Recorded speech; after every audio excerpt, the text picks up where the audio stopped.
আসসালামু আলাইকুম প্রিয় শিক্ষার্থী, আশা করি সবাই ভালো আছো। আজকে হচ্ছে আমি আহ, অর্ধবার্ষিক পরীক্ষা কুমুদিনী কলেজ 2026 যে কোশ্চেনটা আছে সেটা হচ্ছে এমসিকিউ সলভ ক্লাস করে দিব। Solve MCQ solve 2026। ওকে, ফিজিক্স প্রথম পত্র ক নাম্বার কোশ্চেনটা দেখো। ক নাম্বার যে কোশ্চেনটা তোমাদের আসছে সেটা হচ্ছে কোয়ান্টাম তত্ত্বের জনক কে? তোমার কোয়ান্টাম তত্ত্বের জনক হচ্ছে ম্যাক্স প্লাঙ্ক, এবং তিনি এটা আবিষ্কার করেন 1900 সালে। তাহলে তুমি এটা লিখতে পারো যে 1900 সালে, 1900 সালে ম্যাক্স প্লাঙ্ক PLANCK। তাহলে 1900 সালে ম্যাক্স প্লাঙ্ক কোয়ান্টাম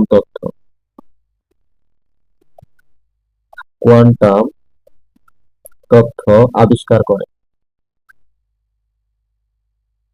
কোয়ান্টাম তথ্য আবিষ্কার করেন, এটা হলো ক নাম্বার।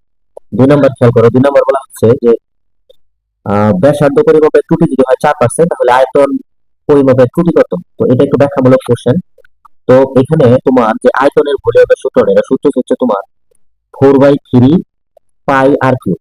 আমরা যদি এটাকে একবার অন্তরীকরণ করি দূরত্বের সাপেক্ষে, তাহলে আমরা লিখতে পারবো dv/dr। যারা ডিফারেন্সিয়েশন করছো, আমার স্টুডেন্ট যারা, তাদের থেকে আমি ডিফারেন্সিয়েশন পড়াইছি। তো তুমি দেখো, যদি ডিফারেন্সিয়েশন করে থাকো তাহলে তুমি যখন আর এর সাথে অন্তরীকরণ করবে, তাহলে এখানে হবে 4/3 পাই, সামনে থাকবে আর এর সাথে হচ্ছে আর এর সাপেক্ষে আর কিউবের অন্তরীকরণ হচ্ছে 3r²।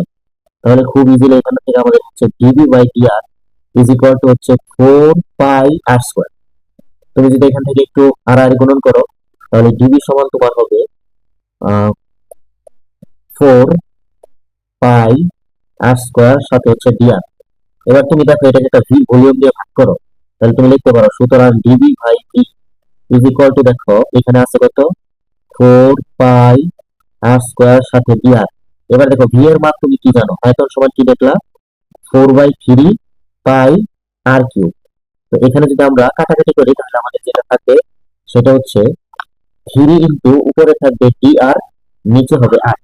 এবার একটা জিনিস খেয়াল করো যে তোমার ব্যাসার্ধ নির্ণয়ের যে ত্রুটিটা, হ্যাঁ, এই ত্রুটির 3 গুণ কিন্তু হচ্ছে আয়তন নির্ণয়ের ত্রুটি। তো এইবার দেখো 3 ব্যাসার্ধ নির্ণয়ের যে ত্রুটি, এটা দেওয়া আছে হচ্ছে 4%। তো এটা যদি 4% হয়, তাহলে আয়তন নির্ণয়ের ত্রুটি হবে কত, 12%। তুমি এভাবে এটা খুব ইজিলি মনে রাখতে পারো। এবার দেখো 3 নম্বর কোশ্চেন হচ্ছে যে কোনো ভেক্টর রাশির কার্ল শূন্য না হলে কি কি হয় না। তো কার্ল যদি শূন্য না হয়, তাহলে আসলে দুইটা জিনিস আমরা এখানে মনে রাখবো। সেটা হচ্ছে যে 1 নম্বর হচ্ছে ঘূর্ণনশীল হয়। এটা হবে কেমন, ঘূর্ণনশীল। কার্ল শূন্য না হলে হবে ঘূর্ণনশীল। ঘূর্ণনশীল প্লাস, তখন এটা হবে অসংরক্ষণশীল। অ অসং অসংরক্ষণ অসংরক্ষণশীল। তুমি বলতে পারো যে কেন সলিনয়েডাল হলো না। সলিনয়েডাল জিনিসটা ডাইভারজেন্সের সাথে জড়িত, হ্যাঁ, ডাইভারজেন্স শূন্য হলে ভেক্টরটা সলিনয়েডাল হয়। সো সলিনয়েডাল কার্লের এখানে আসতেই পারে না। ওকে, এবার আসো তুমি হচ্ছে 4 নম্বর। 4 নম্বর কোশ্চেনটা হচ্ছে তোমার একটু একটু বড়। তো 4 নম্বর কোশ্চেনে একটা চিত্র আছে। চিত্রটা দেখো কেমন, এই হচ্ছে ছক কাগজ। আমরা যদি একটা ছক কাগজ আঁকি, ছক কাগজ আঁকলে তোমার এখানে একটা পি নামের একটা ভেক্টর দেওয়া আছে, এটাকে তারা বলতেছে পি। আর এই যে যে কোণটা, এই কোণটাকে বলতেছে আলফা, আর উপরের এই কোণটুকুকে বলতেছে থিটা। এখন তুমি যে কাজটা করবা সেটা হচ্ছে যে আমরা সুবিধার জন্য, হ্যাঁ, আমরা এখানে একটা লম্ব এঁকে দিই। তো ধরো যে এটা একটা লম্ব, ধরো আমি এখানে লম্ব আঁকলাম, এই একটা লম্ব আঁকলাম এখানে তোমার বোঝার জন্য। তো এটা যদি লম্ব হয়, তাহলে এখানে বলা আছে যে এটা হচ্ছে মূল বিন্দু ও, এটা হচ্ছে ও বিন্দু, আর এইদিকে হচ্ছে ও এক্স, আর উপরের দিকে হচ্ছে ও ওয়াই। এবং এখানে বলা আছে যে ও এক্স বরাবর যেটা মান সেটা দেওয়া আছে √6, আর ও ওয়াই বরাবর যে মান সেটা দেওয়া আছে 2। কোশ্চেন করছে তোমার 4 নম্বরে যে পি এর মান কত। তো আমরা এখন এখানে প্রথমে যে কাজটা করবো, দেখো তো এখান থেকে আমরা যদি সাইন আলফা নেই, বলো সাইন সমান সূত্র কি? লম্ব বাই অতিভুজ। তাহলে লম্ব দেখো কত, লম্ব কিন্তু তোমার ও ওয়াই মানে কিন্তু আসলে কত, √2। আর নিচে অতিভুজ হচ্ছে পি। তাহলে এখান থেকে আমরা লিখতে পারি যে √2 সমান হচ্ছে পি সাইন আলফা। সেম ভাবে তুমি কজের সূত্রটা যদি ইউজ করো, তাহলে cos সমান সূত্র হলো ভূমি বাই অতিভুজ, ভূমি হচ্ছে √6, অতিভুজ হচ্ছে তোমার টি। তাহলে এখানে √6 সমান হচ্ছে তোমার টি cos আলফা। এবার যদি তুমি একটা আরেকটা যে ভাগ করো, তাহলে তাহলে দেখো, তুমি এটাকে নাম দাও 1, তোমার এটাকে নাম দিতে পারো 1, এটাকে নাম দিতে পারো সমীকরণ 2। তাহলে তুমি যদি সমীকরণ 1 ভাগ 2 হতে পাই, 1 ভাগ 2 হতে যদি তুমি পাও, তাহলে উপরে হবে √2, নিচে হবে √6, পি কাটা যাবে, এখানে হবে tan আলফা। তো তুমি এখান থেকে খুব ইজিলি আলফার মানটা বের করতে পারবা। আলফার মানটা তোমার বের হবে, আলফা ইজ ইকুয়াল টু হবে খুব সহজ, এটা হচ্ছে 30 ডিগ্রি। আলফা যদি 30 ডিগ্রি হয়, তাহলে দেখো থিটা কত হওয়া উচিত, তাহলে থিটা কিন্তু 60। এবার আমাদের কাছে দেখো চাইছে কি, তোমার চাইছে হচ্ছে 4 নম্বরে পি এর মান কত। তো আমরা জানি যে, দেখো এখানে আমরা দুইটা মান লিখছিলাম, একটা হলো √2, √2 সমান হচ্ছে পি সাইন আলফা, তাই না? পি সাইন আলফা, √2 সমান পি সাইন আলফা। তো এই হচ্ছে √2, পি তো পি সাইন আলফা, আলফা হচ্ছে কত 30 ডিগ্রি, 30 ডিগ্রি মান হচ্ছে হাফ।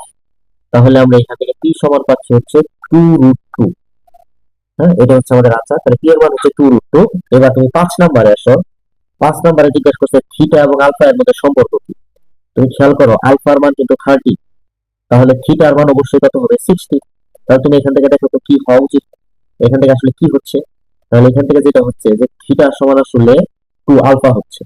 এই জন্য তোমার 5 নাম্বার যেটা, তোমার 4-এর উত্তর হচ্ছে কত, 5-এর উত্তরটা আমি বলি, তাহলে আমাদের 5-এর উত্তর হচ্ছে গরু না কত। তাহলে 5-এর উত্তর হচ্ছে গরু, এই 5-এর উত্তর গরু। এবার আসা হচ্ছে 6, 6 বা 6কে শুধু আমি 5 লিখে ফেলতেছি, এই দেখো বারবার ওইটা হচ্ছে এসে যাবে 6। আচ্ছা, 6 নম্বরে কি বলা হয়েছে দেখো, 6 নম্বরে বলা হচ্ছে যে নিচের কোন ভেক্টরের আদিবিন্দু ও তোমার আদিবিন্দু ও শীর্ষবিন্দু একই। এটা হচ্ছে নাল ভেক্টর। নাল ভেক্টরের আরেকটা নাম কি, নাল ভেক্টরের একটা নাম হচ্ছে শূন্য ভেক্টর। তাহলে দেখো এটাকে বলা হয় নাল, নাল বা শূন্য, নাল বা শূন্য ভেক্টর। তাহলে নাল বা শূন্য ভেক্টরের আদিবিন্দু আর শেষবিন্দু কেমন একই। এবার আসো 7 নম্বর। 7 নম্বরে দেখো কোশ্চেনটা বলা হচ্ছে যে vector of C is equal to দেওয়া হচ্ছে এ প্লাস বি, এবং vector of B is equal to দেওয়া আছে হচ্ছে বি তোমার ক্রস এ। এখানে তোমাকে জিজ্ঞেস করছে যে সি এবং ডি এর মধ্যবর্তী কোণ কত। আমি বলি যে দেখো এখানে এ আর বি, আর এখানে আছে এ ক্রস বি। আমরা তোমার লম্ব একক ভেক্টর করছিলাম না, লম্ব একক ভেক্টর কিন্তু একটা ভেক্টরের উপর লম্ব হয়। তাহলে কোন একটা ভেক্টরের উপর দেখো, এটাকে আমরা কিন্তু এভাবে লিখতে পারি, এটাকে আমরা লিখতে পারি B vector of B plus vector of A. আর এটা কিন্তু ক্রস গুণ, হ্যাঁ, তাহলে এটা হচ্ছে তোমার যোগ, আর এটা হচ্ছে কি ক্রস। তাহলে একটা ভেক্টরের যোগ আর একটা ভেক্টরের ক্রস, এই দুইটা আসলে কেমন হয়, এই দুইটা আসলে পরস্পর লম্ব হয়। তাহলে লম্ব হবে, তাহলে যদি লম্ব হয় তাহলে এদের মধ্যবর্তী কোণ, হ্যাঁ, কোণকে তুমি যেটা দিয়ে প্রকাশ করো না কেন, তাহলে এদের মধ্যবর্তী লম্ব হলে তাহলে কোণ কত হবে, তাহলে কোণ হবে তোমার 90 ডিগ্রি বা π/2।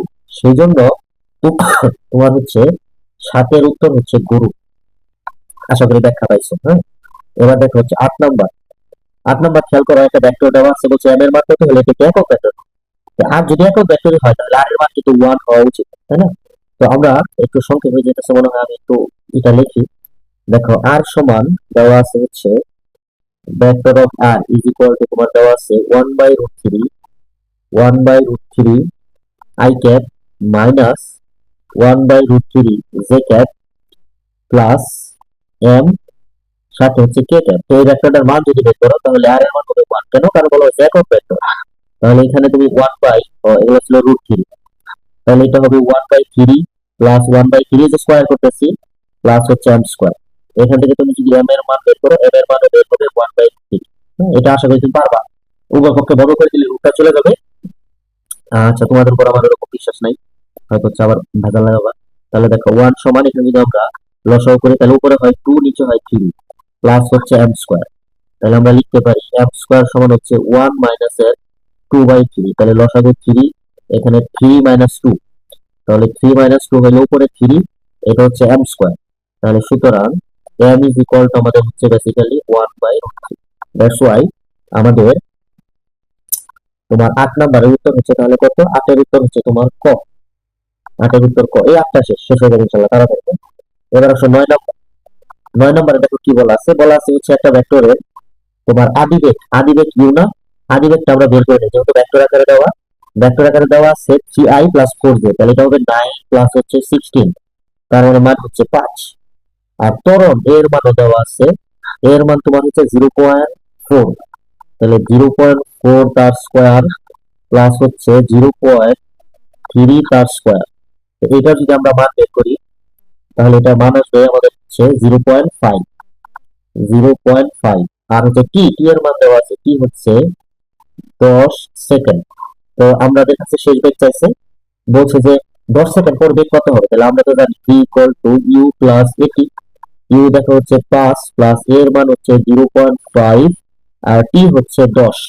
তাহলে এখান থেকে তুমি যদি সমাধান করো তাহলে আমাদের উত্তর হবে 10 মিটার পার সেকেন্ড। দেখো 9-এর 10 মিটার পার সেকেন্ড আছে হচ্ছে ঘোড়াতে, এই জন্য উত্তর হচ্ছে ঘোড়া। আচ্ছা এবার আসো হচ্ছে 10 নম্বর। 10 নম্বর আমরা জানি টি-তম সেকেন্ডে অতিক্রান্ত দূরত্ব, লেখো 9 কেন এটা করছো, সময়ে টি-তম সময়ে অতিক্রান্ত অতি টি-তম সময়ে অতিক্রান্ত দূরত্ব। এটা সূত্র কি পড়ছো, এটাকে তোমরা করতে এস টি সমান U by two into U plus A by two into two T minus one না, তাহলে ইউ টি সমান U plus A by two into two T minus এর ওয়ান। এবার তাহলে তুমি দেখো, তাহলে সুতরাং 3 সেকেন্ড সময়ের এখানে আমরা লিখবো এস থ্রি, স্থির অবস্থান থেকে তাহলে আদিবেগ 0 plus A by two into, যদি 3 বসাই তাহলে 3 × 6 তাহলে 1 বাদ 5, তাহলে আমাদের এস থ্রিটা আসলে হইতেছে 5a ডিভাইডেড বাই 2। সেম ভাবে যদি আমরা S4 বের করি তাহলে আমাদের আদিবেগ তো 0 plus U by two A by two, sorry U না তো এ, তাহলে এ বাই টু ইন্টু কত 2t, তাহলে 7, তাহলে 8 আর 1 বিয়োগ, হ্যাঁ 4 দুগুণে 8, তার থেকে 1 বিয়োগ, তাহলে এখানে হবে হচ্ছে 7। তাহলে আমাদের হচ্ছে S4 ইকুয়াল টু হচ্ছে আসলে 7a ডিভাইডেড বাই 2। তাহলে আমাদের চতুর্থ তৃতীয় সেকেন্ড অতিক্রান্ত দূরত্বের অনুপাত চাইছে, তাহলে আমরা লিখবো S4 ইস্টু কত S3। তুমি যদি 4-এরটাকে 3টা দ্বারা ভাগ করো তাহলে খুব ইজিলি তুমি উত্তরটা পেয়ে যাবে। উত্তরটা হচ্ছে 7/5, বা আমরা এটাকে বলতে পারি 7:5। তাহলে আমাদের উত্তরটা কত হবে 7:5, যেটা আছে হচ্ছে আমাদের গুরুতে, হ্যাঁ। এরপর আসে হচ্ছে, এটা কয় নাম্বার ছিল, এটা ছিল 10 নম্বর। এবার আসে হচ্ছে 11। 11 নম্বরে বলা হচ্ছে নিচের কোনটা দুলন গতি, মনে রাখবা সুষলাকার গতি হচ্ছে দুলন গতি, ঘড়ির কাঁটার গতি, তারপরে সূর্যের চারদিকে গতি, বৈদ্যুতিক পাখার গতি, এগুলো হলো বৃত্তাকার গতি, হ্যাঁ, কিন্তু এগুলো কোনোটাই হচ্ছে দুলন গতি না। দুলন গতির সংজ্ঞা হলো একটা নির্দিষ্ট বিন্দুকে নির্দিষ্ট সময় পর পর উভয় দিক থেকেই আবর্তন করতে হবে। কিন্তু দেখো পৃথিবী সবসময় একদিক থেকে আবর্তন করে, ঘড়ির কাঁটাও একদিক থেকে আবর্তন করে, হ্যাঁ, বৈদ্যুতিক পাখাও একদিক থেকে আবর্তন করে, এই জন্য এগুলো হচ্ছে না। তাহলে কোশ্চেন হলো সুষলাকার গতি হলো দুলন গতির উদাহরণ। তাহলে দুলন গতি, দুলন গতি হলো সুর শলাকার গতি, সুর শলাকা সুর শলাকার গতি। তাহলে তোমার 11 নম্বর উত্তর হলো ঘোড়া। এবার আসলে হচ্ছে 12। 12তে খেয়াল করো কি বলছে, টর্ক, হ্যাঁ। তো দেখো টর্ক আমরা জানি, টর্ক টাউ ইকুয়াল টু সূত্র কি, টাউ ইকুয়াল টু সূত্র হচ্ছে আর ক্রস এফ, ঠিক আছে। তো খেয়াল করো আমরা এটাকে লিখতে পারি আর এফ সাইন থিটা। তো আর থিটা যদি 90 ডিগ্রি হয় তাহলে আমাদের এখানে থাকে শুধু হচ্ছে আর এফ। এবার দেখো আমরা যদি এককটা বের করি, এখানে আমরা লিখলাম একক। একক দেখো আর হলো দূরত্ব, একক মিটার, এফ হলো বল, একক হলো নিউটন। আমরা যদি এটাকে সাজাই লিখি তাহলে লিখতে পারি নিউটন মিটার, যা কিন্তু জুল। তার মানে আসলে টর্ক এক ধরনের কি কাজ। এবার তুমি যদি মাত্রা বের করো তাহলে আসলে দেখো বলের মাত্রা কত, বলের মাত্রা হচ্ছে এম আর L, L T inverse two, সাথে হচ্ছে আরেকটা এল। তাহলে টর্কের মাত্রা হচ্ছে আসলে M L square T inverse two, যেটা আমি তোমাদেরকে অনেকবার বলছি।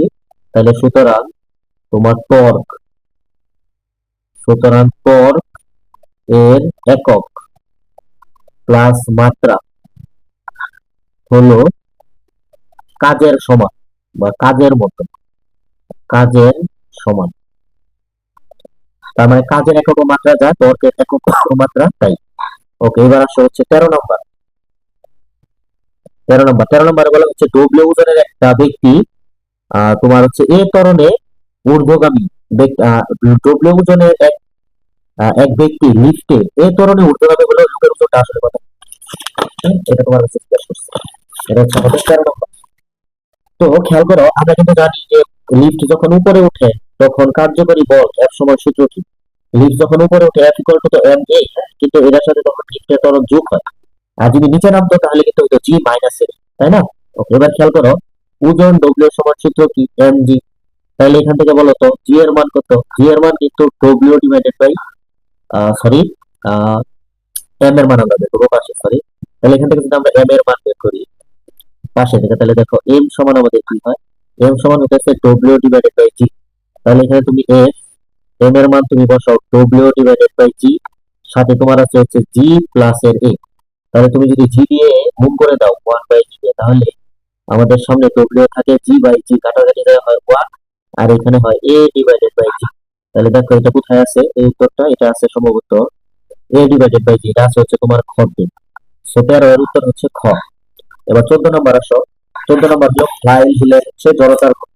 এই সূত্রটা হচ্ছে আমি তোমাদেরকে এই যে 14 ফ্লাই হুইলের জড়তার ভাবক মনে রাখো আজকে থেকে। আই সমান সূত্র হইল 2W বাই ওমেগা 2, ওমেগা 2 তার স্কয়ার ডিভাইডেড বাই ওমেগা 1 তার স্কয়ার।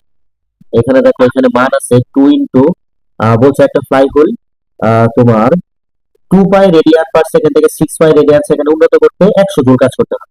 তাহলে কাজের মান 100। আর একটা হচ্ছে তোমার 6 পাই তার স্কয়ার মাইনাস আরেকটা হচ্ছে তোমার 2 পাই তার স্কয়ার। তুমি যদি এখানে ক্যালকুলেশন করো তাহলে এটা তোমার মান আসবে হচ্ছে 0.63। জড়তার ভবকের একক হচ্ছে কেজি মিটার স্কয়ার। তুমি বলতে পারো কেন জড়তার ভবকের একক কেজি মিটার স্কয়ার? কারণ তোমার আই সমান সূত্র কি ছিল? M R square. তাহলে খেয়াল করো, ভরের একক কেজি, দূরত্বের একক মিটার স্কয়ার, এই জন্য কেজি মিটার স্কয়ার।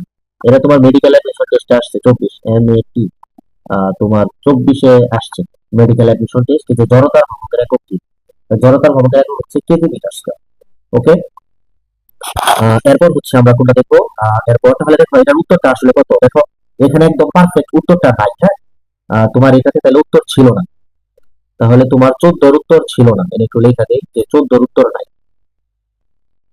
14 এর আনসার আনসার নেই। ওকে, এবার আসো হচ্ছে 15। 15তে দেখো কি, এবার এখানে একটা অঙ্ক আছে ব্যাংকিং করে, বলছে রাস্তার ব্যাসার্ধ। তাহলে রাস্তার ব্যাসার্ধ আর ইকুয়াল টু 50 মিটার। পরে রাস্তার প্রস্থ এটা হচ্ছে এক্স, এটা দেওয়া আছে হচ্ছে 5 মিটার। আর রাস্তার এক পাশ থেকে আরেক পাশ হচ্ছে তোমার যতটুকু উঁচু এটা হচ্ছে এইচ, এটা দেওয়া আছে হচ্ছে 0.5 মিটার। তো তোমার 15 নম্বর কোশ্চেন যেটা হচ্ছে এইটা, তাহলে এটা ছিল তোমার আসলে উদ্দীপক, হ্যাঁ। এটা একটা একসাথে দুইটা কোশ্চেন আসছে, তাহলে উদ্দীপক। 15 নম্বর কোশ্চেন হচ্ছে রাস্তার আনতি কত? আনতি মানে হচ্ছে আসলে কোণের মান চাইছে। তো আমরা তো জানি যে সাইন থিটা সমান সূত্র কি? সাইন থিটা সমান সূত্র হচ্ছে লম্ব বাই অতিভুজ। তাহলে লম্ব কত? লম্ব হচ্ছে এইচ, অতিভুজ হচ্ছে এক্স।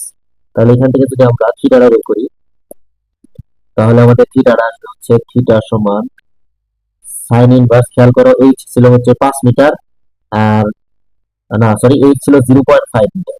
0.5 মিটার আর এক্স ছিল হচ্ছে 5 মিটার। এখান থেকে যদি তুমি কোণটা বের করো তাহলে কোণটা আসবে হচ্ছে তোমার 5.74 ডিগ্রি। তাহলে উত্তর কত? তাহলে আমাদের এটার উত্তর হচ্ছে গুরু। গুরুতে এটা আছে, তাই না? ওকে, এবার খেয়াল করো, তোমার বলছে সর্বোচ্চ কত থেকে ভাগ নেওয়া যাবে। এটা আছে হচ্ছে তোমার 16 নম্বর। তা আমরা তো জানি tan থিটা সমান সূত্র কি? সর্বোচ্চ ভাগ নেওয়ার সূত্র tan থিটা সমান বি স্কোয়ার বাই আর জি। এখান থেকে আমরা বি বের করবো, তাহলে বি সমান হবে root over tan theta into হচ্ছে আর জি। এখানে যদি তুমি সবগুলো মান বসাও, দেখো থিটা তুমি ইত্যাদি বের করছো, tan কত? 5.74 ডিগ্রি ইন্টু রাস্তার ব্যাসার্ধ দেওয়া ছিল 50 মিটার, আর জি এর মান হচ্ছে 9.8। তুমি যদি ক্যালকুলেটারের মান বসাও তাহলে উত্তর আসবে 7 মিটার পার সেকেন্ড। আচ্ছা, এটা ছিল তোমার 16। এবার হচ্ছে আসো 17 নম্বর। 17 নম্বরে বলা আছে নিচের কোনটা সত্য নয়। এখানে অনেকগুলাই দেওয়া আছে, তো আমি তোমাদেরকে কয়েকটা দিক জিনিস বলি। দেখো, ক্ষমতা পি ইকুয়াল টু সূত্র হচ্ছে ডব্লিউ বাই টি, আরেকটা হচ্ছে তোমার এফ বি। ঠিক আছে এইটা। তো এখান থেকে পি ইকুয়াল টু যদি ডব্লিউ বাই টি হয়, তাহলে দেখো ডব্লিউ সমান কি লেখা যায়, ডব্লিউ সমান পিটি। তাহলে আমরা বলতে পারি যে কাজ সমান হচ্ছে ক্ষমতা ইনটু হচ্ছে সময়। সময় কিন্তু তোমার ঘোড়া নাম্বারে যে অপশনটা দেওয়া, ওটাকে বলতে হবে যে ক্ষমতা সমান কাজ ইনটু সময়। ওটা তো আর সম্ভব না। তাহলে ভুল হচ্ছে কোনটা? ভুল হচ্ছে ঘোড়া, যা এখানে তোমাদের উত্তর। কারণ বলছে যে কোনটা সঠিক নয়, তাহলে সত্য নয় হচ্ছে ঘোড়া নাম্বার। আচ্ছা, তারপর হচ্ছে তোমরা আসো 18। 18 কোশ্চেনটা আসলে প্রকৃতি, এটা তোমরা পারছো কিনা আমি জানি না। বলা হচ্ছে লিফট পাম্পের সাহায্যে কত উচ্চতায় পানি উঠানো যায়? আর লিফট পাম্পের সাহায্যে 10 মিটার উচ্চতায় পানি উঠানো যায়। তোমরা বলতে পারো যে ভাই এটা কিভাবে বুঝলে? লিফট পাম্প আসলে বায়ুমণ্ডলীয় চাপে কাজ করে। তো তুমি এখানে নোট লিখে রাখো যে lift pump, lift lift pump. এটা আমি অ্যাডমিশনের সময় পড়ছিলাম, আমার মনে আছে।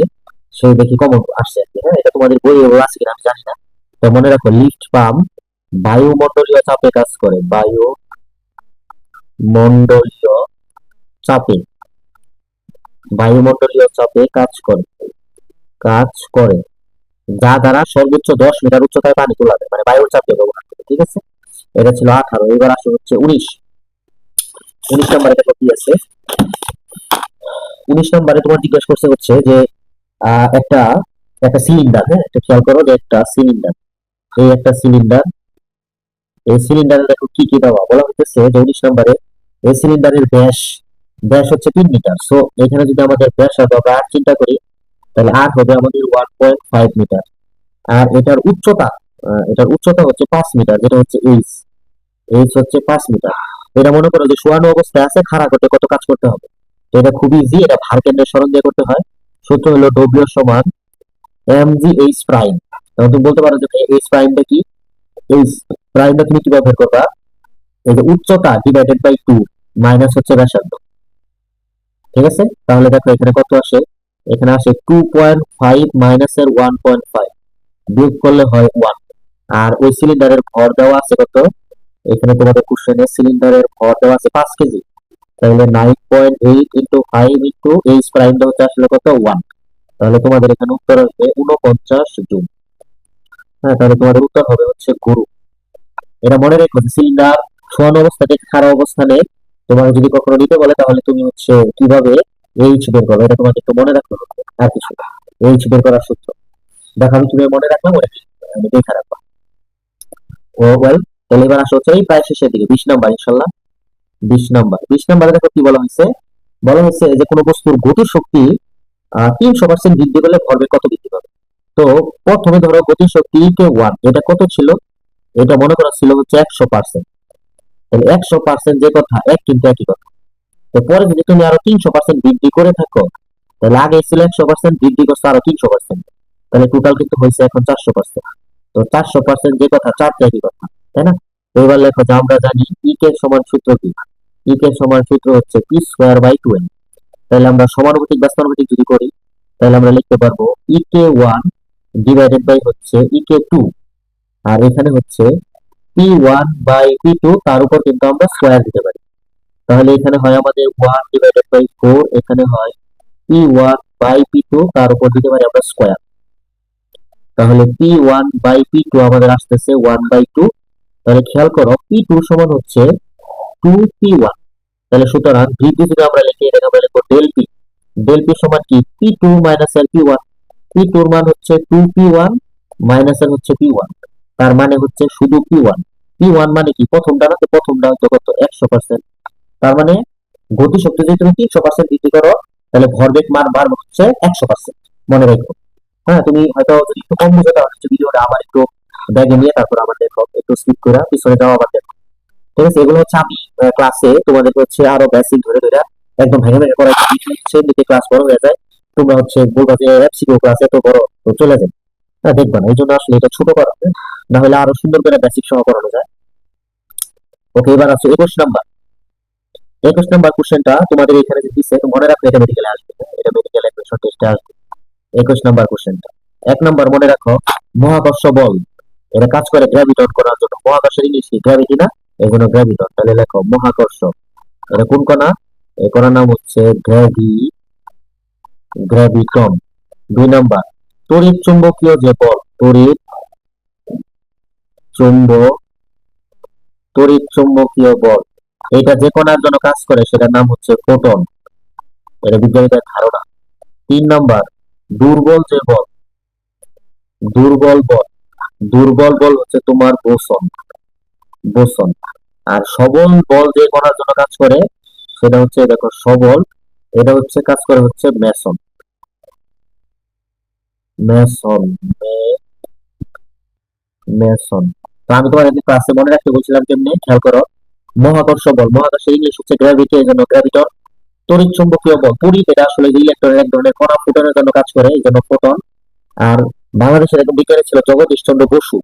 তো তো তুমি মনে করো বাংলাদেশের মানুষের সবাই আসলে দুর্বল ভাবে কি করে, তোমার ট্রিট করে। তো ধরো যে দুইজন বিজ্ঞানী যদি দুইটা জিনিস বানায় তাহলে হচ্ছে তোমাকে বাংলাদেশের দ্বারা কোনটা দেওয়া হবে, দুর্বলটা। হ্যাঁ, এভাবে মনে রাখবা আর কি। তাহলে দুর্বল বলটা হচ্ছে ভূষণ, তাহলে আর যেটা বাদ থাকলো ওটা তো সবল, তাহলে ওটা ব্যস্ত। শেষ, এভাবে তুমি মনে রাখতে পারো। হ্যাঁ? তো মনে রাখো দুর্বল মানে বাংলাদেশ মানে ভূষণ, সবল মানে অন্য দেশ, ওটা হলো মেসন। হ্যাঁ, ওকে, এটা ছিল তোমার কয় নাম্বার? এটা ছিল হচ্ছে 21 নাম্বার। হ্যাঁ, তাহলে 22 নাম্বার দেখো কি। 22 নাম্বার দেখো তো, এই সূত্রটা তোমরা জানো না, G is equal to G M by R square.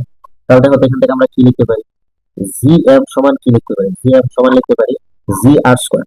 তো জি এম সমান যদি আমরা জি আর স্কোয়ার লিখি, এখান থেকে দেখো ওইখানে তোমাদের কোশ্চেনে বলছে যে পৃথিবীর গড়ে বা পৃথিবীর ব্যাসার্ধ জি হলে small G by capital G এর মান কত। তাহলে এখান থেকে তুমি দেখো তো তাহলে কি হয়, সুতরাং small G by capital G, এটার মান কি M divided by R square হচ্ছে না, এটাই উত্তর। তাহলে small G by capital G এটার মান হচ্ছে M divided by R square. এবার আসা হচ্ছে 23 নাম্বার। 23 নাম্বারে বলা হচ্ছে যে যদি পৃথিবী পৃষ্ঠে যদি পৃথিবীর ব্যাসার্ধ 1% বৃদ্ধি পায় তাহলে মুক্তিবেগের শতকরা পরিবর্তন কত। অঙ্কটা অনেক বড়, একটু ধৈর্য ধরো। হ্যাঁ, আর যদি ধৈর্য না ধরতে পারো তাহলে চলে যেতে পারো। এটা পরীক্ষায় আসবে, ভেরি ভেরি ইম্পর্টেন্ট, এটা 5 স্টার লেভেলের একটা কোশ্চেন। আমি জানি তোমরা কেউ এটা পারো নাই, তো এটা পারার কথা না। ঠিক আছে, খেয়াল করো তো, আমরা যেটা আগে করব সেটা হচ্ছে পৃথিবীর ব্যাসার্ধ প্রথম কত ছিল এটা তো আমরা জানি না, আমরা ধরলাম ছিল আর। পরে যেটা আর 2, ওখানে কিন্তু 1% বৃদ্ধি করছো। তাহলে আগে ছিল আর প্লাস আর এর কত পার্সেন্ট, 1%। তাহলে কি হলো আর প্লাস আর এর এর মানে গুণ, তাহলে এখানে হবে 1/100। তুমি যদি এখানে লসাগু করো, লসাগু করে যদি তুমি ভাগ করো তাহলে হবে 1.01 আর, এটা হচ্ছে আমাদের আর 2। তাহলে এখানে আমাদের যেটা কথা সেটা হচ্ছে যে তুমি আর 1 জানো, তুমি আর 1 জানো, আর 1 আর একটা হচ্ছে আর 2 জানো। ঠিক আছে, এই দুইটা আমরা জানি, আর 1 এবং আর 2। এবার আমরা মুক্তিবেগের যে সূত্রটা আছে ওটা লিখি। মুক্তিবেগ ভি সমান সূত্র হলো √2 জি আর। তাহলে দেখো ভি এর সাথে আর এর সম্পর্ক বর্গমূলের কি, ব্যস্তানুপাতিক, সমানুপাতিক। তাহলে আমরা লিখতে পারি ভি 1 ডিভাইডেড বাই ভি 2, এখানে হবে √আর 1 ডিভাইডেড বাই আর 2। তাহলে এখানে যদি আমাদের হয় ভি 1 যদি হয় ভি 2, খেয়াল করো আর 1 এর মান তুমি ধরছো আর 2 এর মান বের করছো 1.01 আর। এখান থেকে আর আর কাটা, তুমি যদি সব ঠিকঠাক মতো হিসাব করো তাহলে আমাদের ভি 2 সমান যেটা আসবে সেটা আসবে হচ্ছে 1.0049 ভি 1, এটা আসবে। তাহলে সুতরাং ডেল বি মানে কতটুকু বৃদ্ধি পাইছে, তাহলে ডেল বি কত হবে ভি 2 মাইনাস এর ভি 1। এবার দেখো ভি 2 কত, ভি 2 হচ্ছে 1.0049 ভি 1 মাইনাস হচ্ছে ভি 1। এটাকে তুমি যদি বিয়োগ করো, বিয়োগ করলে যে মানটা আসবে তারা ওইটা আমি একটু আচ্ছা বিয়োগ করলে যাই আসুক, হ্যাঁ, ওইটাকে তুমি যদি 100 দিয়ে গুণ করো, এখানে কত আসবে আমি আসলে জানি না, হ্যাঁ, আমার ক্যালকুলেটর নাই। গুণন যদি তুমি 100 দাও তাহলে তোমার যে উত্তরটা আসবে সেটা আসবে হচ্ছে 0.49%, মানে ভি এর, হ্যাঁ, ভি 1 এর। তাহলে 0.49, তাহলে তুমি এটাকে কি লিখতে পারো 0.5%, এটাই হচ্ছে উত্তর। 0.5% বৃদ্ধি পাবে। তাহলে এটা তোমার উত্তর হচ্ছে খ। কিচ্ছু বুঝো না, তাই না? না বুঝাই তোমাদের আসলে অত বুঝতে হবে না, কারণ তোমরা যদি না বুঝে থাকো তাহলে এটা আসলে যোগ্য না। হ্যাঁ? আচ্ছা, এরপর দেখো 24 নাম্বার। 24 নাম্বার, আমার কথা বলে একটু হার্ড, সবার কাছে হার্ড লাগে, সবাই তাই বলে। আচ্ছা, খেয়াল করো 24 নাম্বারে যেটা বলা হচ্ছে মহাকর্ষ বিভবের 3টা শর্ত আমি তোমাদেরকে পড়াইছি। 1 নাম্বার কথা হলো এটা স্কেলার রাশি, বিভব কি রাশি, বিভব হচ্ছে স্কেলার রাশি। ওকে, 2 নাম্বার যেটা আমি বলছিলাম যে অসীমে বিভব শূন্য, আরেকটা হইলো যে তোমার অসীমে বিভব শূন্য, আর আরেকটা হচ্ছে যে বিভব ঋণাত্মক। এটা কি, এটা আমরা বলি যে বিভব বিভব হচ্ছে ঋণাত্মক। এটা আমরা বলছিলাম যুগজীকরণ করে তোমাদের ইতিহাসে দেখেছিলাম। আর আরেকটা কথা হচ্ছে যে তোমার বিভবের একক ও মাত্রা, এটা আমরা দেখো মহাকাশীয় বিভব বি সমান সূত্র ছিল ডব্লিউ বাই এম। এবার বলো ডব্লিউ মানে কি? কাজের মাত্রা হচ্ছে M, L square T inverse two, নিচে হচ্ছে ভরের মাত্রা এম। তাহলে এম এম কাটা, তাহলে কি থাকে? এল স্কোয়ার টি ইনভার্স টু না? এটা ধরো এল স্কোয়ার টি ইনভার্স টু, এটা হচ্ছে মাত্রা, বিভবের মাত্রা। তাহলে তোমার উত্তর হচ্ছে তিনটাই, 1 2 3। তাহলে তোমাদের উত্তর হবে ঘোড়া। লাস্ট ওয়ান, সেটা হচ্ছে 25 নাম্বার। 25 নাম্বার বলি, পৃথিবীর ঘূর্ণন না থাকলে তাহলে হচ্ছে কোন বস্তুর ওজন বৃদ্ধি পাবে। তাহলে ওজন কি? ওজন বৃদ্ধি পাবে। কেন বলি? ব্যাখ্যাটা হইলো যে যদি বস্তুর ঘূর্ণন না থাকে তাহলে কেন্দ্রমুখী বল কাজ করে না। কেন্দ্রমুখী বল, কেন্দ্রমুখী বল কাজ না করলে, ওজন বেড়ে যায়, ওজন বৃদ্ধি পায়। এটাই। তো যদি কোনো বস্তুর হঠাৎ করে ঘূর্ণন থেমে যায় তাহলে হচ্ছে তোমার কেন্দ্রমুখী বল আর কাজ করবে না। তো কেন্দ্রমুখী কাজ যদি কাজ না করে তাহলে ওজন কি হবে? ওজন হচ্ছে বৃদ্ধি পাবে। এই ছিল তোমাদের কোশ্চেনের ব্যাখ্যা। তো আমার স্টুডেন্ট যারা ছিল, আশা করি সবাই আমার কাছে, আমি সবার কাছে শুনছি যে ওরা হচ্ছে 18টা বা 21টা সর্বোচ্চ পারছে। তো তোমরা যারা 18 থেকে 21 পর্যন্ত পারছো তাদের হচ্ছে কনগ্রেচুলেশন, এটা ভালো একটা মার্কস। হ্যাঁ, এটা গুড, এটা গুড। হ্যাঁ, তবে কেউ যদি হচ্ছে 15-র নিচে পাও, 15 এর কম, তাহলে ওর অবস্থা খুব খারাপ। ও, তোমার জন্য আমার আর কিছু বলার কথা নেই, যেখানে পড়তেছো ওখানে করো। তুমি ভবিষ্যতে আরো অনেক ভালো করবা মনে হয় আমার এটা। তো আমি এটা বলতে চাই না সবাই ভালো পড়ায়, কিন্তু তুমি হয়তো পড়ো নাই বা তোমাকে বুঝাইতে পারে না। আচ্ছা, যাই হোক, ওটা আমি যে বলতে চাই না। তো যেটা কথা, যদি কেউ 18 উপরে পেয়ে থাকো তাহলে গুড, আর 15 নিচে পেয়ে থাকলে ওটা খুব খারাপ এবং ভালো না। হ্যাঁ, আর আরেকটা কথা, তোমার এই যে প্রশ্ন প্লাস পিডিএফ প্লাস যে কোনো কোশ্চেনের ব্যাখ্যায় যদি তুমি দ্বিমত থাকো তাহলে হচ্ছে তুমি এই নাম্বারে আমাকে মেসেজ করতে পারো, 01521 33 71 98। যে কোনো ইনকোয়ারি, ফর যে এনি আর্গুমেন্ট, তুমি আমাকে নক করতে পারো যে ভাই আমি এটার সাথে একমত না, বা যে কোনো পরামর্শ বা যে কোনো হেল্প এর জন্য তুমি আমার সাথে যোগাযোগ করতে পারো। ইনশাল্লাহ আমি আমার সাধ্য মতো চেষ্টা করবো। তো সবাই ভালো থাকো, আসসালামু আলাইকুম।